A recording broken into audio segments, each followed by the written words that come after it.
Welcome back. Bug reports are our most valuable work product, so it's important that we report the right things and report them well. Last day, we focused on the scope of our work. What should we report? The answer I suggested is that testers should raise any concerns about quality that any of the project's favorite stakeholders would consider significant. But the quality reporting challenge goes beyond scope. For example, a few years ago, firmware bugs in one company's products caused a wave of product recalls. So they called me in and asked me to look over their testing process. Why weren't these bugs found in testing? Well, the answer is the bugs were found in testing. In fact, at this company, the testers were trained very hard to make sure that their bugs were reproducible. And so not only did they find the bugs, they found and put into the database reproducible versions of the bugs. What they didn't do was to pay enough attention to the wording and the organization of their bug reports. And as a result, for these bugs, the programmers didn't realize what they were reading, so they deferred them. Now, of course, it's important to make sure that your bug report is reproducible, but sometimes a report that goes beyond this to present the bug more persuasively will increase the odds that the programmer will fix the bug. In the course of this consultation, I reviewed 5 years' worth of bug reports. The impact of the quality of communication was remarkable. Well-described minor bugs got programmer attention. Badly reported serious bugs, including some that had caused some very expensive recalls, had been dismissed. So here is this company that's widely known for the professionalism of its engineering staff. And even at this company, the quality of the communication was as important for getting the bug fixed as the severity of the bug. My client's approach to bug reporting was based in some thoughtful decisions about the costs and benefits of the bug reporting process. They wanted testers to investigate a bug well enough to make it reproducible, and then to report it in the shortest time needed to accurately describe the reproduction conditions. They wanted the reporting quickly, and they didn't want to waste any tester time. They figured that the programmers could reproduce the bug themselves, so they chose not to spend the extra time doing further tester investigation of the bug, or the time needed to polish the report into something more persuasive. However, their somewhat technical cost-benefit trade-off told only part of the story. When you report a bug, you're not just identifying a weakness. You're asking a programmer to set time aside to investigate it, consider it, and then maybe fix it. Especially near the release date for this project, programmers are probably already working overtime. You're not just asking for a few hours' work. You're asking someone to break a date, to skip a few more hours of sleep, to give your company the time he set aside for playing with his child. These are important human costs, and there are limits on what your company is going to get. So one of your challenges is to write a report that someone operating under serious time pressure will take seriously. Another challenge, if the project is far enough behind schedule, is to provide a foundation that helps the technical staff make a case to management for changing the schedule. So I talk about bug advocacy instead of bug reporting, because our work is broader and more skilled than mere reporting. I used to say that the most effective testers got the most bugs fixed, but that led to people comparing testers by bug fix metrics. Don't do that. The number of bugs fixed is way less important than which bugs get fixed. It's our task to report bugs well enough that the programmers and the triage team have a good basis for making wise decisions. Of course, they might still make decisions we don't like. We don't control the decisions. What we can surely maximize, though, is the quality of the information that leads to the decisions. So let's consider the idea that a bug report is really a sales proposal. You know, in sales training, it's common to distinguish between two objectives. The first one is that you have to motivate the buyer, and that means making him want to do something you want him to do. In our case, it's getting bugs fixed. The second thing you have to do is to overcome the buyer's objections, the buyer's reasons for not doing what you want to do. And those are the two tasks, two classes of tasks, that we can optimize our bug reporting process around. Most programmers and project managers want to fix their bugs. They want to release a good product. They want to respect their own work. But they also have to prioritize bug fixing against other demands of their time, many of them unrealistic management expectations about staff and schedule that create enormous pressure to dismiss bugs. If our goal is to give each bug its best chance of getting fixed, how could we do that? This is a list of some ideas. The first 4 ideas on the list we're going to spend a lot more time on. Basically, you can research the product failure itself. And if the failure is really obvious, if it affects a lot of people, if it's easy to get to, if it's a non-conformance with an enforceable spec, you can get a lot of management attention for it.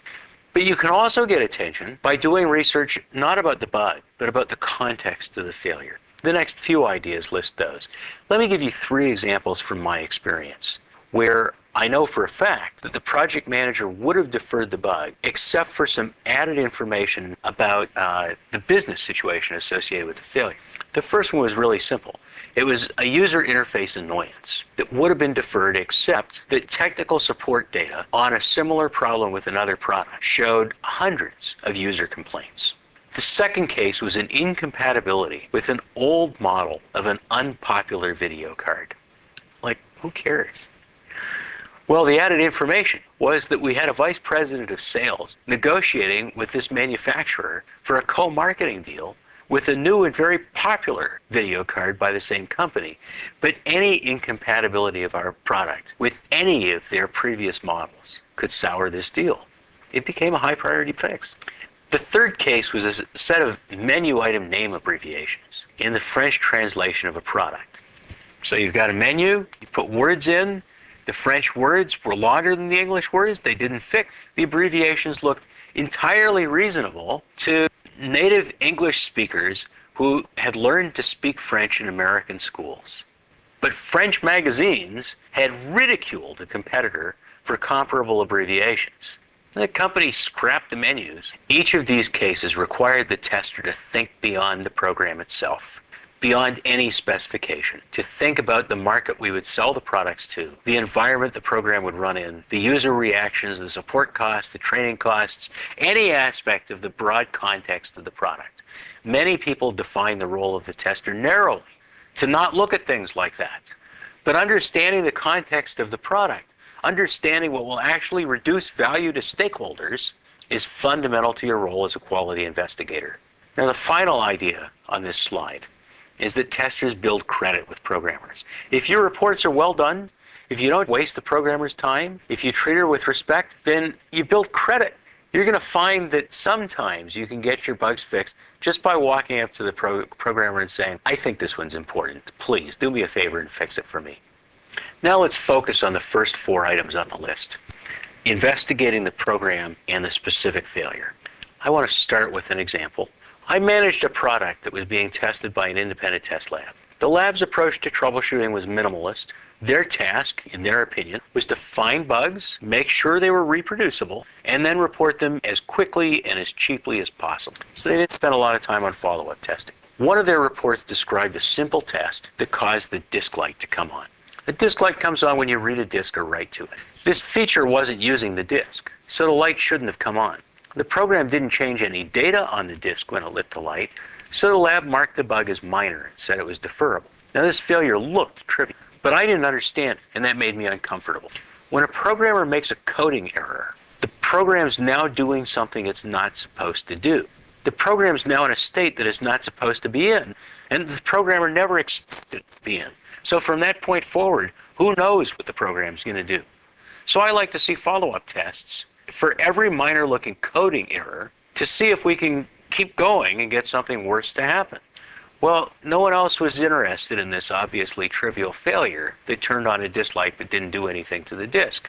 So I had to run the test myself. I started by repeating the test many times. Do the failure, see the light. Do the failure, see the light. Do the failure, see the light. Nothing happened. Then I tried some feature interactions.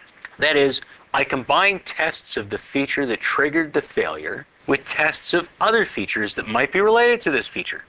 Now, I don't remember what this feature was. I think the program did a calculation and displayed a result. So a related feature might be displaying the result of a similar calculation. Anyway, the test is do the feature, see the light, do a different feature that's related, and then try the broken feature again and see what happens. Nothing interesting happened. Finally, I tried tests related to the failure rather than to the broken feature. For example, I did the feature and then I took a directory of the disk.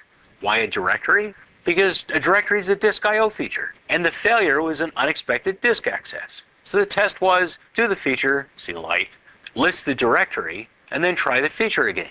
When I did that, instead of just lighting the disk light, It erased the entire disk. I still don't know why it erased the disk. But what I do know is that if I hadn't done that simple follow-up testing, we would have shipped the product with the single worst bug that we found during testing of that product. I want to point out 3 things from this example. First, programmers will be tempted to optimize their limited time by rejecting a minor bug without investigating its cause. Some programmers do investigate every bug, but if a bug looks obviously unimportant and they can't find its cause after a few minutes, they'll stop and they'll say, look, further looking isn't worth it because we're not going to fix this one anyway. When a programmer recommends deferring a bug, you don't know whether they know the underlying cause or not. Second, when you run a black box test and you see a failure, you don't see the underlying error, the fault in the code. You can't tell from that first failure how serious the underlying problem is. You don't know if the disk light is the entire problem or the tip of an iceberg that'll crunch your hard disk if you run into it. And third, with a few minutes of extra testing, you might learn a whole lot more about a minor seeming coding error. Let's review some vocabulary. A program has an error, something wrong in the code that causes a failure. When you run a test, some aspects of the test are necessary to get the program to fail. We call those the critical conditions for the test. Sometimes what you see after a test is a symptom. Let's apply these to the disk example. I never did find out what the error was. The disk light was a symptom, a minor failure. The critical condition for the disk light was a specific calculation. The more important failure erased the user's hard disk. For that, there were 3 critical conditions. Do the calculation, take a directory of the disk, do the calculation again. Whenever a coding error causes a minor-looking failure, a worse failure is possible. It makes sense to look for a more serious variation of the test. But first, check to see if you can get this failure again. You don't yet know whether you can reproduce this bug. If you have any reason to suspect that this bug might be hard to reproduce, don't do anything else on the machine that had the failure.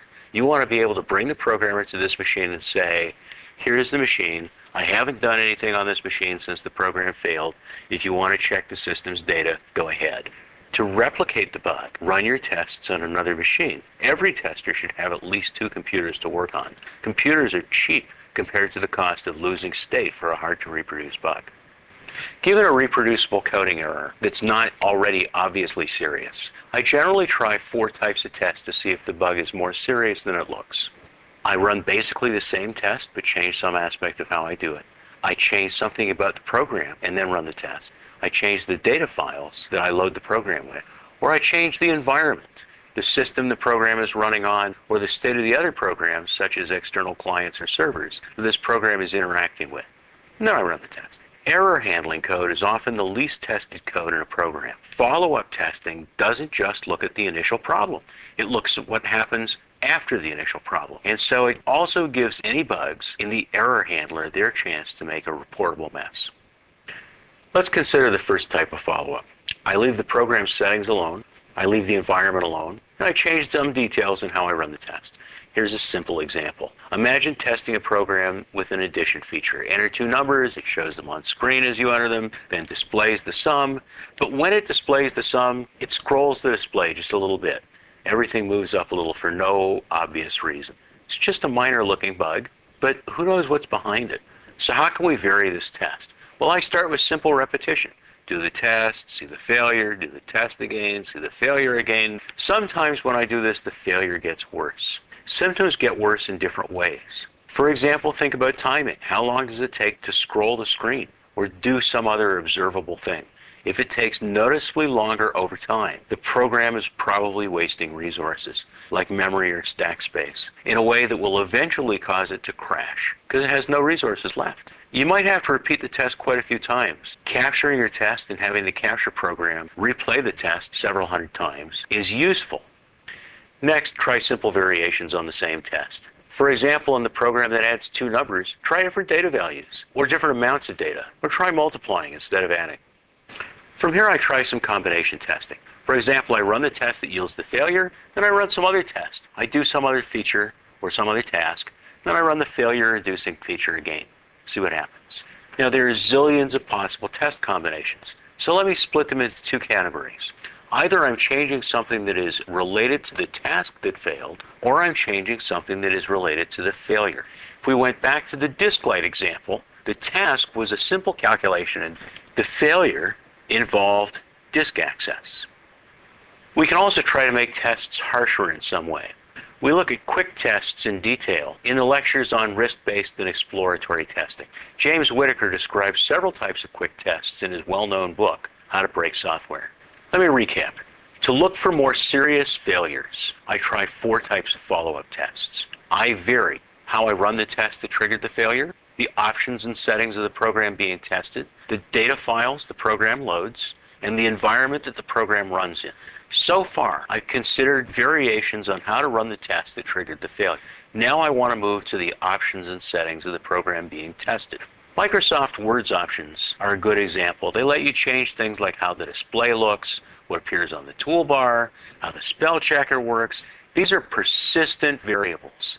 A persistent variable keeps its value when you exit the program and start again. If you think of our screen scrolling bug, a relevant program setting might be the size of the program's window. Here's another example of changing a setting.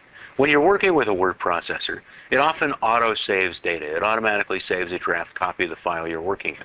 Suppose that while you're typing, it saves the data, but something odd happens on the screen. To study this bug, I would set the program to save as frequently as possible so that I'd be in the position of saving data and typing more often. Now, if I do set this program to auto-save more often, another way to increase the amount of time the program is saving data is to load a much larger data file so that auto-saving the file takes longer. That's an example of changing the data file that I'm working with. And if I am working with a program that does something odd when it's saving data, that's an interesting operating system related activity. And so I might change the operating system version that I'm working with. I might try something that has not the most recent upgrade. I might try a slower hard disk, a smaller hard disk. Those are examples of environment changes that are relevant to the task at hand.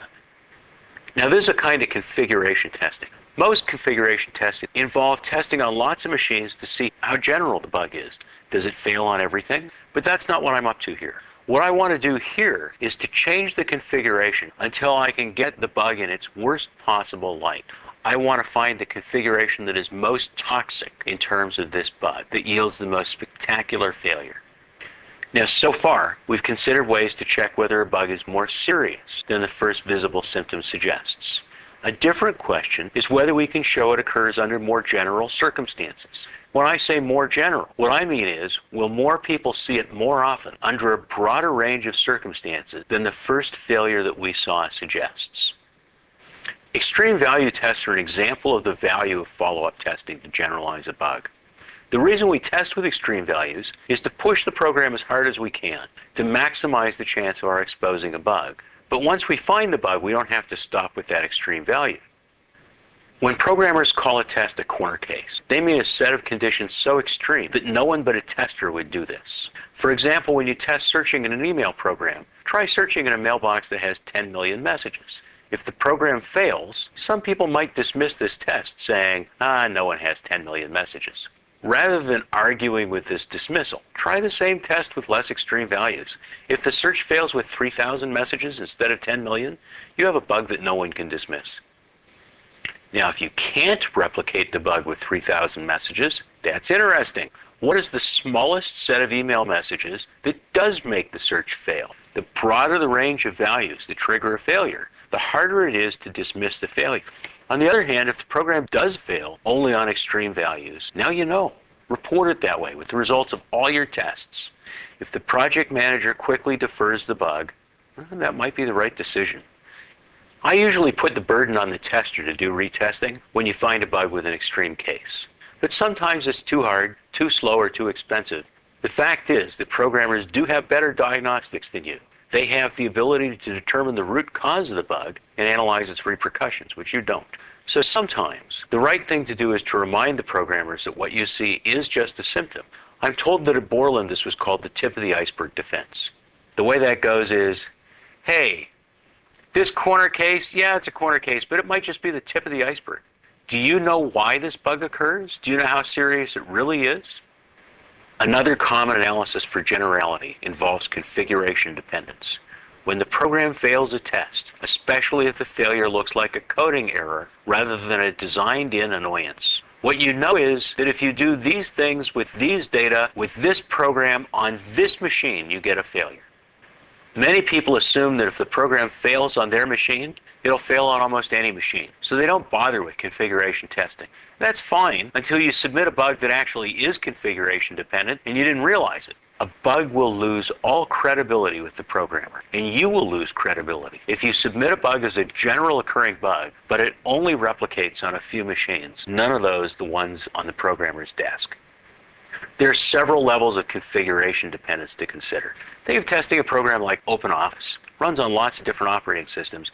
Imagine you get a failure on a Windows Vista system. If we switched operating systems, would we still see the failure on a Linux box or on Windows XP? If we stayed within the same operating system, would we still see the failure if you switched video cards or the amount of memory? Configuration dependence shows up under surprising circumstances sometimes. The oddest one that I ran into involved a program called Quicken, which does personal financial management. Imagine searching for a check that you wrote, except you didn't write that check. It's a non-existent record. Quicken would crash, but only if the keyboard driver was the Microsoft IntelliSense driver. What does keyboard driver have to do with a database search? I don't know, but that was the critical condition. In another case called Calendar Creator, we shipped with an odd configuration bug. It required a combination. You could work with very high-resolution displays, and you could print high-resolution printout. And it worked fine with both of those. But one of our customers did a print preview to a high-resolution display. Crash. I prefer to build my configuration testing automatically into my replication procedure. So when I test with two computers that are similar in their operating system. Maybe it's two flavors of Windows XP, or slightly more extreme difference, one's XP and one's Vista. Their main difference is in hardware configuration. Different amounts of memory, different hard disks, different keyboard drivers, mice, all that kind of stuff. Then I run the tests on the less capable computer, which is probably running the minimum amount of memory, the minimum amount of free disk space, and so forth allowed for this program. Because that's more likely to run out of memory, to slow down noticeably, or otherwise show that it's grumpy. I want a chance to see symptoms. When I find the bug on this less capable machine, I replicate on the faster one. When I write the bug report, I use one machine and basically as a connection to the bug tracking database while I repeat the bug on the other machine. So as I write each step into the bug report, I follow the instructions on the other machine. By following my instructions exactly, I test my bug report while I create it. So this is another way of doing a configuration test. If the replication fails while I'm reporting, then I do configuration-related troubleshooting. Another kind of generality test involves checking the age of a bug. When did this bug get introduced to the program? That's primarily useful when testing an update to the. We often do fairly narrowly scoped changes to a program, patches, to update some critical aspect of the program. And when we do that, testing is usually pretty constrained. Even if you find a bug that looks moderately serious, it's easy for people to argue that it shouldn't be addressed at this time because the scope of the update is narrow. There are two winning investigations that you can do at this point. The first one is to prove that this bug is a new side effect of the most recent code changes. That immediately gets it considered because it's now right within the scope of the work done for the patch. The other is to confirm that this is an old bug, but find a lot of unnoticed complaints. Check with your help desk. Many customer complaints get classified as miscellaneous if they don't map to a problem that the support group is explicitly tracking. And that's especially true if customer descriptions are a little bit fuzzy. Once you know what you're looking for, you might find boatloads of complaints. And if so, that might elevate this so that it becomes part of the scope of this patch or of the next one. Up to this point, we've been focusing on follow-up tests of coding errors, direct investigation of the bug through testing. But in many cases, typically with design issues, the most effective report describes the problem in terms of the product's context. It's not further investigation of the failure itself. It's investigation of the competitive market, user needs, what the product fits in the middle of. But if you offer that kind of information, you have to be very careful to back your assertions with credible data. No one expects you to be an expert in anything other than testing. Even if you are an expert in other things than testing, no one will believe it most of the time. Too many testers before you have spouted completely uninformed opinions about too many aspects of too many products. So it's much more useful, instead of relying on your own expertise, to look inside the company for the credible source for the point you want to make. For example, if you want to argue that your product is going to generate bad magazine reviews, people might believe that if your company's public relations manager says it. If you want to argue that technical support costs are going to go through the roof, people might believe that. If the help desk manager says it, those are the credible sources. And your goal is either to get the credible source to give you a statement and data that you can quote in your bug report, or get them to speak themselves at the triage meeting. So it's not you saying this stuff. You're just quoting them, or else they're saying it themselves. They're the experts. Now, if you can't get that kind of statement from your company's in-house experts, you have to use public information instead. But be very careful to cite the books or the magazine reviews or the competitors' advertisements or whatever it is that you use. And don't stretch what you find. Other people can look them up. Lawyers talk a lot about the importance of credibility of your data as it applies back to credibility of you. The name for that in law is sponsorship theory. You're the sponsor of any evidence that you present to the jury. If you present weak evidence, like an unbelievable witness, the jury doesn't just think that that evidence is weak. They lose their trust in you for presenting that evidence. And that weakens your case way more than this particular piece of bad data. So let's sum up. We can have a big influence on how seriously our bugs are treated by expanding the testing we do when we find a failure, or by doing contextual research to help readers understand a bug's significance.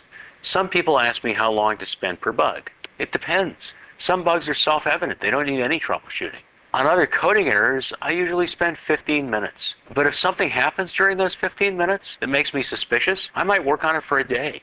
Over time, you develop judgment, intuition about whether further research is likely to pay off or not. Similarly with design issues. Some are obvious, they can be justified pretty quickly, or you can get all the research that you need from a quick email to the right person. It takes 5 minutes. Others require way more research, and it may or may not be an important enough problem to justify developing all the information that you need. No matter how well you do your work, some bugs won't get fixed. That's okay. The goal isn't to get every bug fixed.